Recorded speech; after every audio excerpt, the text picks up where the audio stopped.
आदाब, नमस्कार, जय हिंद दोस्तों इस वक्त की बड़ी खबर, बड़ी जानकारी लेकर आई हूं कि इजराइल ने अपने तमाम दूतावास को यूएई के अंदर से खाली करवा लिया है। जी हाँ, बिल्कुल सही सुन रहे हैं। जंग कब और कैसे होगा ये तो किसी को नहीं पता, लेकिन अनुमान ये जरूर लगाया जा रहा है कि आने वाले दिनों में ईरान और इजराइल के बीच कुछ बड़ा होता हुआ दिखाई दिया जा रहा है, जिसकी सुगबुगाहट हर रोज निकलकर सामने आ रही है कि क्या कुछ होने वाला है।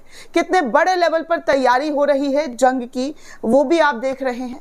ईरान लगातार सैन्य ठिकानों को मजबूत कर रहा है, सैन्य हथियारों को मजबूत कर रहा है, तो वहीं इजराइल के अंदर भी लगातार अमेरिका से समर्थन ले लेकर अपनी सैन्य ताकतों को बढ़ाया जा रहा है।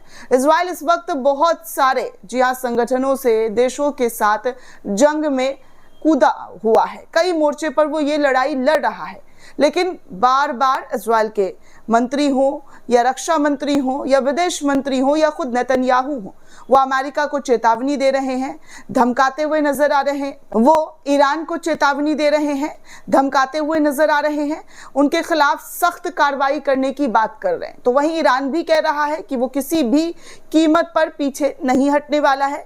यहाँ तक कि इजराइल को ये तक कह दिया है कि अगर इजराइल ने उसको जरा सा भी छेड़ने की कोशिश की तो 12 दिन का युद्ध तो आपने देखा ही था, और इस बार जो युद्ध होने वाला है वो बहुत ही बड़े पैमाने पर होगा, बड़े लेवल पर होगा।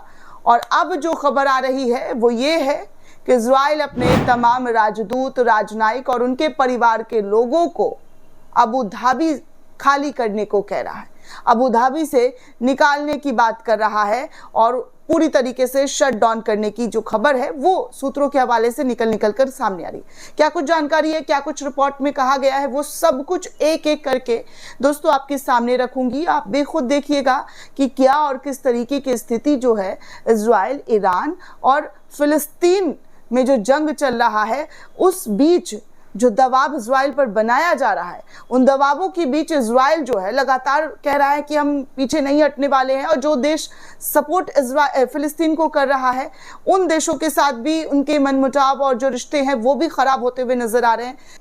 लेकिन अब जो इजराइल के जरिए इस तरीके का कदम उठाया गया है, इस कदम के बाद तो अंदेशा यही लगाया जा रहा है कि आने वाले वक्त में कुछ बड़ा होने वाला है, जिस वजह से यूएई से अपने तमाम राजदूतों को, राजनयिकों को छोड़ने के लिए कहा है।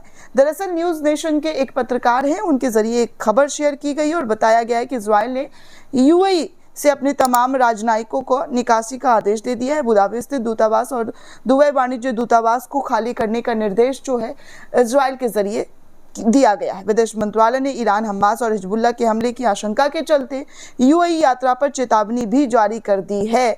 इस तरीके की खबर निकलकर सामने आई है। हालांकि इस खबर की पुष्टि भी टाइम्स ऑफ इंडिया, जो नवभारत टाइम्स ग्रुप का ही हिस्सा है, इस अखबार के जरिए भी पुष्टि करते हुए साझा किया गया और बताया गया कि इजराइल यूएई के राजनयिक मिशन से अपने कर्मचारियों को निकाल रहा है, और इजरायली राजदूत की हरकतों के बाद अबू धाबी भी भड़क गया है।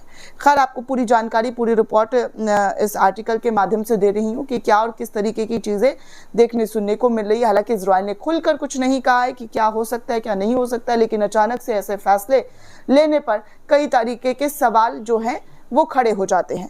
दरअसल दोस्तों, इजराइल ने संयुक्त अरब अमीरात के राजनयिक मिशन में तैनात अपने तमाम अधिकांश अधिकारियों को और उनके परिवार वालों को निकलने का आदेश दे दिया है। ये फैसला राष्ट्रीय सुरक्षा परिषद के खाड़ी में रहने वाले इजरायलियों के लिए यात्रा चेतावनी के बाद दिया गया है।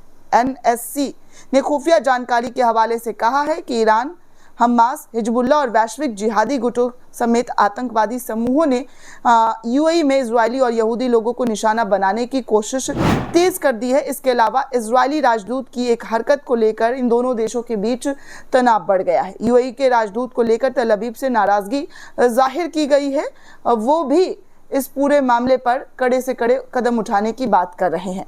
आपको बता दूं दोस्तों, एनएनसी ने एक बयान जारी करते हुए इस तरीके की बातें कही है कि हम इस यात्रा चेतावनी पर जोर दे रहे हैं क्योंकि हमें पता चला है कि आतंकवादी संगठन, यानी कि आतंकवादी संगठन जो है इनके नज़र में ईरान, हमास, हिजबुल्लाह और ग्लोबल जिहाद है, इनके ज़रिए कुछ करने की कोशिश की जा सकती है, जिसकी वजह से हम अपने ये लोगों को वहाँ से निकालने का और अपने तमाम जो डेलीगेशंस हैं उनको हटने का आदेश दे रहे हैं।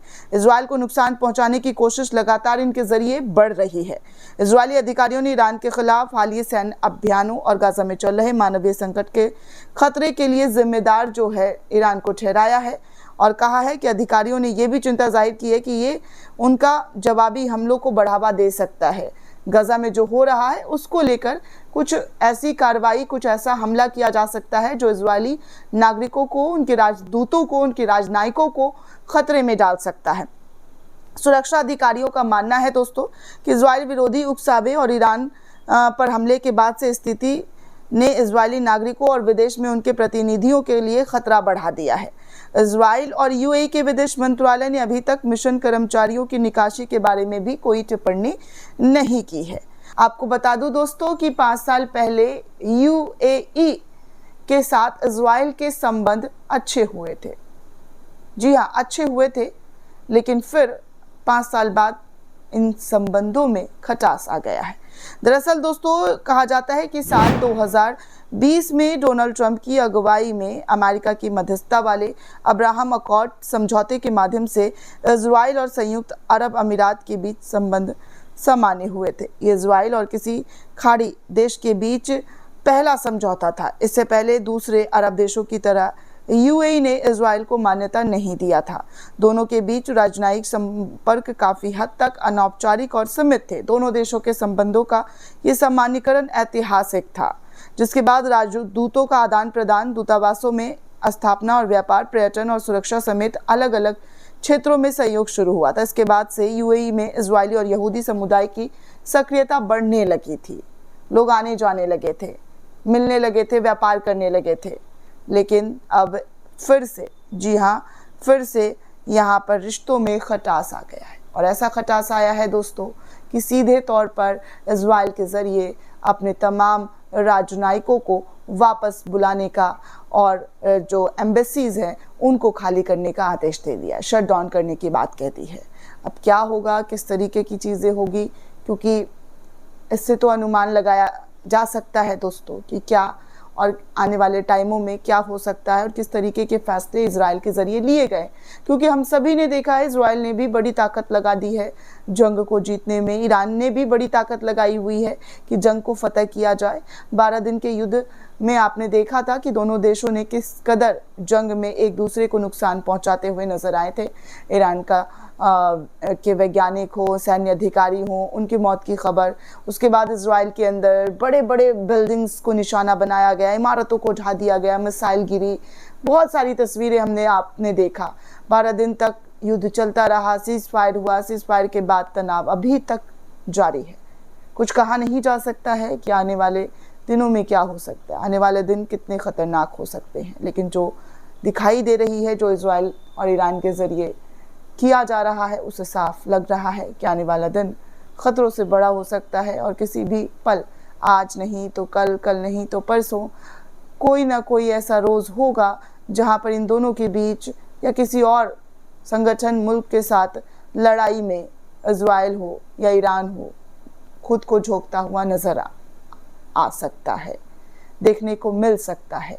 दोस्तों, इस पूरे रिपोर्ट को लेकर आप क्या सोचते हैं, आपकी क्या प्रतिक्रिया, हमें कमेंट करके ज़रूर बताइएगा। साथ ही साथ चैनल को ज़्यादा से ज़्यादा लाइक, शेयर और सब्सक्राइब करना बिल्कुल भी ना भूलें। शुक्रिया दोस्तों।